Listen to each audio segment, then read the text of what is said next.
अस्सलामुअलैकुम। मैं हुसैमा इसहाक आलमी अदब से फ्रांसीसी अदीब मोपसा का एक दिलचस्प अफसाना लेकर हाजिर हुई हूँ, जिसका तर्जुमा किया है शौकत नवाज खान नियाजी ने। अफसाने का उन्वान है हीरों का सेट। वो उन हसीन व जमील और नफीस लड़कियों में से थी जो शायद कुदरत की गलती से किसी निचले तबके के मुलाजमत पेशा घराने में पैदा हो जाती हैं। उसके पास ना तो जहेज था और ना ही कोई ऐसे असबाब जिनकी बिना पर वो जानी जाती, समझी जाती और किसी मारूफ अमीरजादे से ब्याही जाती। इसलिए उसकी शादी खामोशी से महकमा तालीम में मुलाजिम एक क्लर्क से कर दी गई। अपने माली हालात के बिना पर वो हमेशा सादा ही दिखाई देती थी, लेकिन उसको अपनी कम मायगी का एहसास घुन की तरह चाटे जाता था। लड़कियों का कोई खानदान, कोई कबीला नहीं होता। उनका हुस्न, उनकी चाल ढाल और उनके नाजो अंदाज ही उनका नामो नसब होता है। उनकी पैदाइशी नफासत, फितरी शाइस्तगी और समझ बूझ ही उनका रुतबा व मनसब होता है। इन्हीं खूबियों की बिना पर गरीब लड़कियां भी कभी कभार उमरा और शुरफा की खवातीन जैसी दिखाई देती हैं, लेकिन वो अपनी महरूमियां अंदर ही अंदर झेलती रही। उसे एहसास था कि वो आराम व आसाइश से भरपूर जिंदगी के लिए पैदा हुई है। उसे अपना फरसूदा घर, नंगी दीवारें, पुरानी कुर्सियां और साल साल पुराने पर्दे चुभते थे। ये सारी चीज़ें जो उसके समाजी तबके के किसी और औरत के ख्वाबो गुमान में भी ना आती, उसका मुंह चिढ़ाती, तहकीर और तजलील करती महसूस होती थी। अपने घर में कामकाज करने वाली ब्रीतून की रिहायशी लड़की पर जब भी उसकी नज़र पड़ती तो उसके दिल में गुर्बत और ज़िल्लत का एहसास और भी शिद्दत से फुनकारने लगता। फिर वो ख्वाबों की दुनिया में खो जाती, जहाँ दबीस कालीनों और मध्यम रोशनियों वाले कमरे थे, खिड़कियों के सामने मखमली पर्दे, जहाँ बल्बों के नीचे भारी पीतल के लैंप थे। साफ सुथरे कपड़े पहने हुए दो मुलाजिम थे जो आतिशदान की गर्मी में ऊँगते दिखाई देते। वो मखमल कम ख्वाब से आरास्ता इस्तकबालिया कमरों के बारे में सोचती, जहाँ कोनों खुदरों में भारी भरकम फर्नीचर पर कीमती नवादरात सजे होते और खुशबुओं से मुअत्तर अंदरूनी कमरे होते, जहाँ धीमी आवाज में वो अपने करीबी दोस्तों से बातें किया करती। खूबसूरत और नौजवान दोस्त जिनकी सोहबत और कुर्बत की ख्वाहिशमंद सारे शहर की खवातीन हुआ करती। जब वो रात के खाने पर अपने शौहर के सामने बैठती, मेज़ पर 3 दिन पुराना दस्तरखान बिछा होता और उसका शौहर रकाब का ढक्कन उठाते हुए खुश मिजाजी से कहता, आह सब्जी गोश्त, भाई ये तो दुनिया की सबसे लजीज चीज़ है, तो वो अपने ख्वाबों की दुनिया में खो जाती। वसी और अरीज खाने के कमरों में, जहाँ चांदी के चमकदार छुरी कांटे होते, जहाँ दीवारों पर बड़ी बड़ी तस्वीर आवेज़ा होती, जिनमें पुराने ज़माने के बादशाहों और तिलिस्माती दुनियाओं के मनाजिर दिखाई देते थे। आंखों को खीरा कर देने वाली चीनी बिल्लोरी बर्तनों में खाने पेश किए जाते, जो कि पुरइश्तहा होते, और जहां मेहमान एक दूसरे से खुशगप्पियां करते और साथ साथ ताज़ा मछली और शिकार किए गए परिंदों से लुत्फानंदोज होते। इसके पास कोई कीमती लिबास न था और ना ही कोई जेवरात। उसे सिर्फ उसी का दुख था। वो तो शायद पैदा ही इन्हीं चीज़ों के लिए हुई थी। इसका दिल चाहता कि उसे भी लोग चाहें, उसकी नज़रें इल्तिफात के मुंतज़िर रहें, उसके ख्वाब देखें और उसका कुर्ब हासिल करने के लिए बेताब रहें। उसकी एक अमीर दोस्त थी जो स्कूल में उसकी हम जमात थी, लेकिन अपनी इस दोस्त को मिलने के बाद वो अपने हालात पर इतना कुढ़ती थी कि अब उसने इस दोस्त को मिलना भी छोड़ दिया था। अपने कमरे में वो कभी कभार सारा दिन रोती रहती, अपनी बेबसी पर, अपनी नाउमीदी पर, अपनी मायूसी पर और अपनी मुफलिसी पर। फिर एक शाम उसका शौहर जब दफ्तर से लौटा तो उसके चेहरे पर एक चमक और हाथ में एक बड़ा लिफाफा था। देखो तो मैं तुम्हारे लिए क्या लाया हूँ। उसने बड़े इश्तियाक से वो लिफाफा खोला। अंदर से एक कार्ड निकला जिस पर मंदरजर झेल तहरीर दर्ज थी। जनाब वजीर तालीम और मादाम जॉर्ज रामबूनो और मादाम लवाजियल को सोमवार 18 जनवरी को वजारत तालीम के दफ्तर में एक इशाइये पर मदऊ करते हैं। उसका शौहर जानता था कि वो इस दावतनामे को पाकर बहुत खुश होगी, लेकिन उसने कार्ड इंतहाई लाताल्लुकी से मेज़ पर फेंक दिया और धीरे से बोली, तो फिर मैं इसका क्या करूं? मगर मेरी जान, मैं तो समझा था कि तुम खुश होगी। तुम वैसे तो कभी बाहर नहीं जाती। ये तो एक बेहतरीन मौका है और ये दावतनामा मैंने बड़ी मुश्किल से हासिल किया है। हर शख्स इस दावत में मदऊ किए जाने के लिए बेताब है। बड़े लोग इसके मुतलाशी हैं। वजारत के सिर्फ चंद ही मुलाजमीन को दिया गया है। तुम देखना, वहाँ तमाम बड़े बड़े अफसरान होंगे। ओह, वो बेजारी से इसको देखती रही, फिर दुरुस्ती से बोली, और इस दावत में मैं पहन कर क्या जाऊंगी? उसके शौहर ने इसके बारे में तो सोचा ही ना था। वो हकलाते हुए बोला, वो लिबास जो तुम थिएटर जाते हुए पहनती हो, मेरे ख्याल में तो बिल्कुल मुनासिब होगा। या फिर वो खामोश हो गया। हैरत से उसकी ज़बान गुंग हो गई।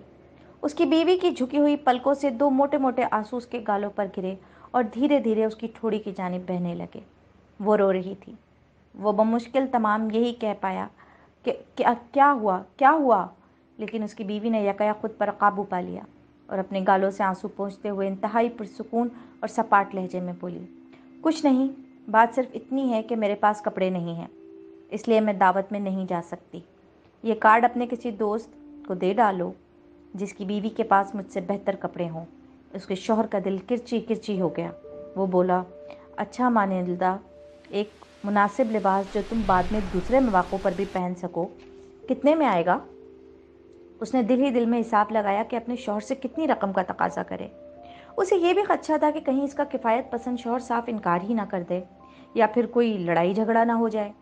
फिर वो हिचकिचाते हुए बोली, मुझे सही अंदाज़ा तो नहीं, लेकिन मेरा ख्याल है कि 400 फ्रांक में अच्छा लिबास तैयार हो सकता है। उसके शौहर के चेहरे पर एक साया सा लहराया। उसने कुछ अरसे से शिकार के लिए नई बंदूक खरीदने और आइंदा गर्मियों में अपने दोस्तों के साथ उल्लुओं का शिकार खेलने नातीर जाने के लिए 400 फ्रांक ही बचा रखे थे। वो बोला, ठीक है, मैं तुम्हें 400 फ्रांक देता हूँ, तुम अपने लिए एक उम्दा लिबास तैयार करा लो। दावत का दिन करीब आ चुका था, लेकिन मिसेस लवाज़ेल अफसरदा, परेशान और फिक्रमंद दिखाई दे रही थी। हालांकि उसका लिबास तैयार हो चुका था। एक शाम उसके शौहर ने पूछ ही लिया, क्या बात है, तुम पिछले 3 दिन से कुछ ज़्यादा ही परेशान दिखाई देती हो। वो बोली, मैं इस वजह से परेशान हूँ कि मेरे पास कोई जेवर नहीं है, पहनने को कुछ भी नहीं है। जेवरात के बगैर तो इस दावत पर जाना बहुत अजीब लगेगा, इससे तो ना जाना ही बेहतर होगा। वो बोला, तो फूलों के गजरे पहन लेना, इस मौसम में तो बहुत नफीस दिखाई देते हैं। 5-10 फ्रांक में तुम्हें 2-3 बेहतरीन गुलाब के गजरे मिल जाएंगे। लेकिन उसकी बीवी न मानी। नहीं, इससे ज़्यादा बेइज्जती की और कोई बात नहीं हो सकती कि इतनी अमीर कबीर औरतों के दरमियान में गरीबों की तरह दिखाई दूँ। उसका शौहर अचानक बोल उठा, अरे तुम कैसी बेवकूफ़ हो, अपनी दोस्त मिसेस फॉरेस्टिये के पास जाओ और एक शाम के लिए इससे कुछ जेवरात उधार मांग लो। वो तुम्हारी बहुत पुरानी दोस्त है, इतना तो ज़रूर कर सकती है। उसकी आंखें चमक उठीं। अरे हाँ, ये ठीक है, मैंने इसके बारे में तो सोचा ही ना था। वो दूसरे ही दिन अपनी दोस्त के घर जा पहुंची और उसको अपनी मुश्किल बयान कर डाली। मिसेस फॉरेस्टिये उठी और अपनी अलमारी की जानिब गई। उसमें से एक बक्स निकालकर इसके सामने लाकर रख दिया। ढक्कन उठाया कि मिसेस लवाजियल से बोली, जो पसंद आए चुन लो। पहले वो एक कंगन देखती रही, फिर मोतियों का एक नेकलेस और फिर स्लेब की शक्ल का एक हार जिसमें कीमती पत्थर जड़े थे। एक एक करके वो जेवरात पहनकर आईने के सामने खड़ी होती, लेकिन जो जेवर इसको पसंद ना भी आता उसको उतारना और वापस बक्स में रखना उसके लिए मुश्किल हो जाता। फिर इसने पूछा, और कुछ नहीं है? फिर अचानक इसकी नज़र सियाह साटन के एक बक्स पर पड़ी जिसमें हीरों का एक सेट झिलमिला रहा था। उस सेट पर नज़र पड़ते ही इसके दिल की धड़कन तेज़ हो गई। उसको थैली से निकालते हुए उसकी उंगलियां लरजने लगीं। नेकलेस पहनकर वो आईने के सामने खड़ी हुई तो उसकी आंखें खुद को न पहचान सकीं। धड़कते दिल के साथ वो मुड़ी और पुरुम्मीद लहजे में पूछा, क्या मैं ये ले सकती हूँ? सिर्फ यही?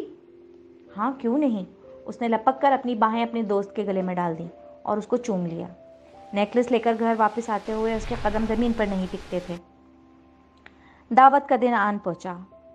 मिसेस लवाजियल सब लोगों की निगाहों का मरकज़ थी। वो ख़वातीन में सबसे हसीन तरीन दिखाई दे रही थी। हंसती, मुस्कुराती, खिलखिलाती, उसकी खुशी छुपाई नहीं छुपती थी।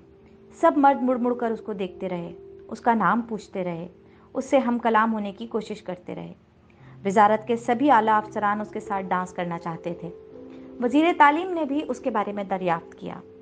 वो वारफ्तगी के आलम में नाचती रही। वो ज़मान व मकान के क़ैद से आज़ाद हो चुकी थी। उसे एहसास था कि आज उसका हुस्न सब पर बाजी ले गया है। आज उसकी जीत का दिन था। उसे यूं लगा कि जैसे वो बादलों पर तैर रही है। मर्दों की बातें, औरतों की सताइशी निगाहें, तारीफ़ी कलमात, यही वो चीज़ें थीं जिनसे किसी भी औरत को मुकम्मल कामयाबी का एहसास किया जा सकता है। सुबह 4 बजे वो दावत से रवाना हुए। उसका शौहर तो 12 बजे से ही एक छोटे कमरे में 3 और मर्दों के साथ सोया हुआ था, जिनकी बीवियां भी दावत से लुत्फानंदोज हो रही थीं। वजारत की इमारत से बाहर निकलते हुए उसके शौहर ने उसका कोट कंधों पर उड़ा दिया। ये कोट पुराना और बहुत सीधा था। वो दावत के लिए बनाए गए नए लिबास पर यूं दिखाई देता था जैसे किसी ने रेशम पर टाट रख दिया हो।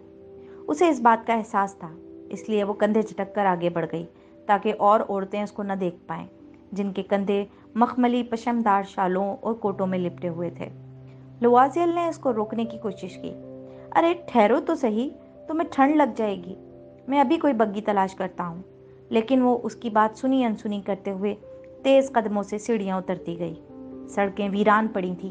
कभी कभार उन्हें कोई बग्गी दिखाई देती तो वो उसको बुलाने के लिए आवाज़ें देते, लेकिन बेसूद।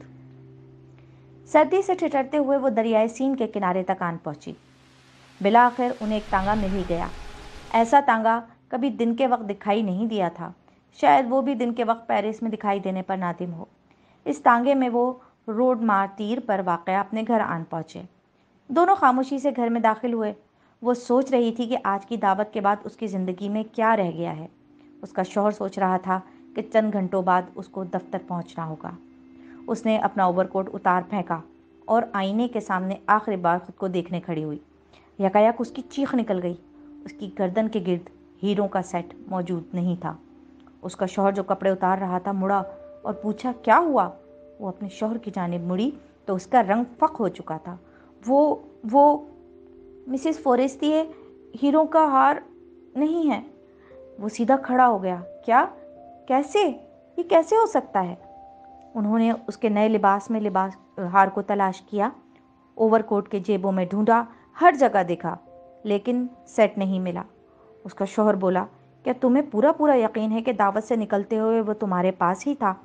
हाँ हाँ, मैंने इमारत से बाहर निकलने से पहले छू कर देखा था, लेकिन अगर वो सड़क पर गिरता तो हमें आवाज़ तो सुनाई देती। ये ज़रूर बग्गी में ही गिरा होगा। हाँ, हो सकता है। तुमने नंबर नोट किया था? नहीं। तुमने भी नहीं देखा? नहीं। वो दोनों शशदर निगाहों से एक दूसरे को देखते रहे। फिर लुआज़ेल ने दोबारा कपड़े पहनना शुरू कर दिए। हम जिस रास्ते से आए हैं, मैं इस रास्ते पर दोबारा जाता हूँ, शायद कहीं पड़ा मिल जाए। ये कहकर वो चला गया। वो अपने नए लिबास में मलबूस एक कुर्सी में बैठी रही। उसमें इतनी हिम्मत भी न थी कि वो सो ही जाती। बगैर सोचे समझे वो तारीक और ठंडे आतिशदान को तकती रही। उसका शौहर सुबह 7 बजे वापस आया। वो खाली हाथ था।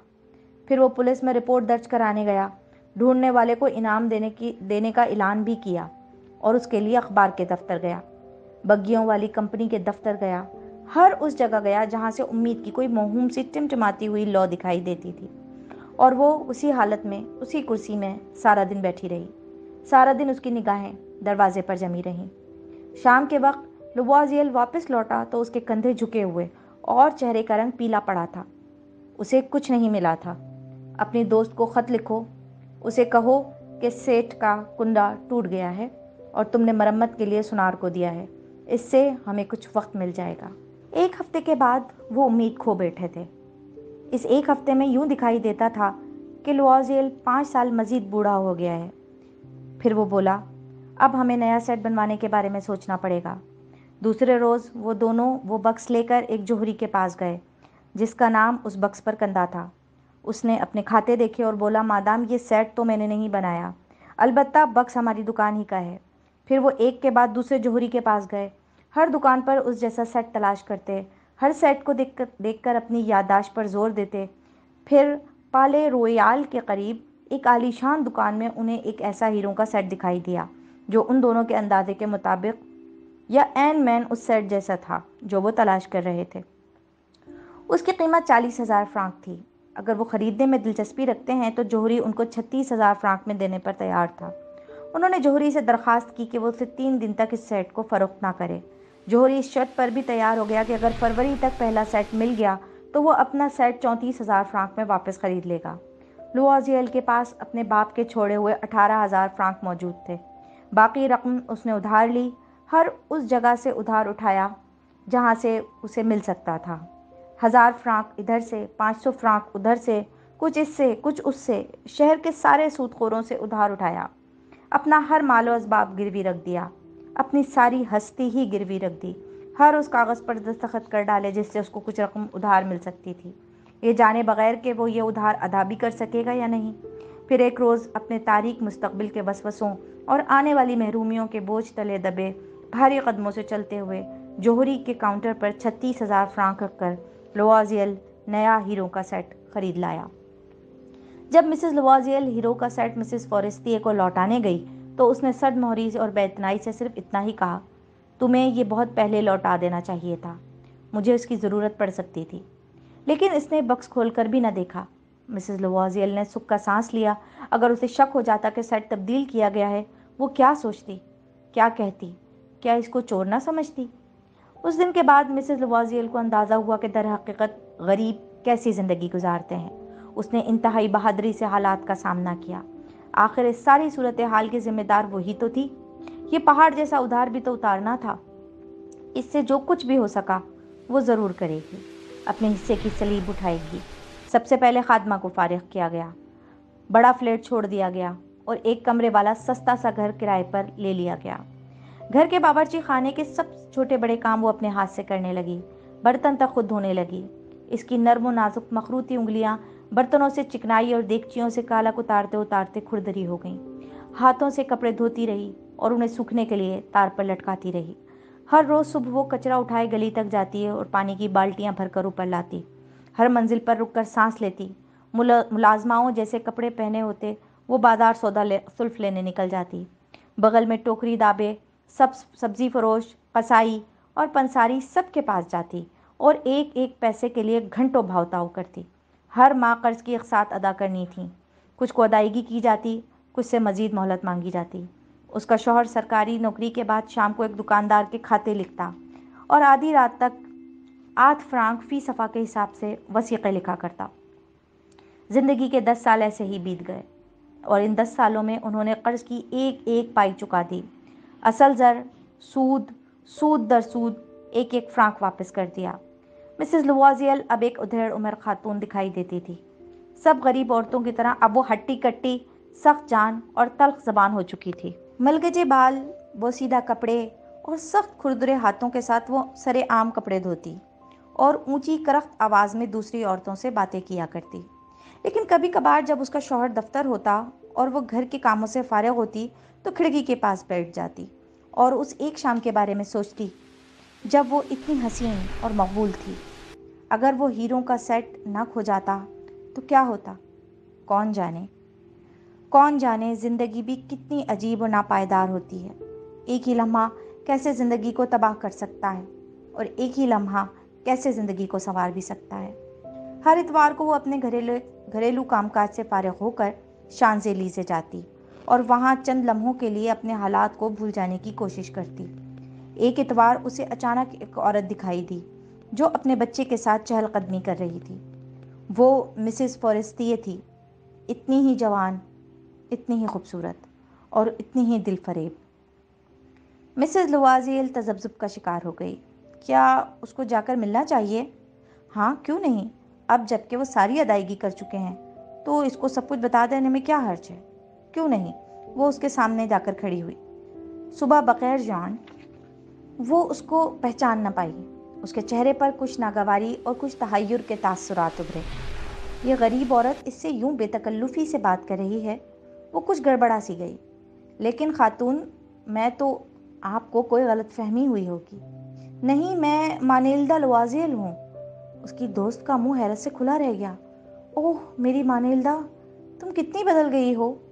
हाँ, जिस दिन हम आखिरी मर्तबा मिले थे उसके बाद से हमने बहुत बुरे दिन देखे हैं और बहुत बुरे हालात, और ये सब तुम्हारी ही वजह से हुआ है। मेरी वजह से? लेकिन कैसे?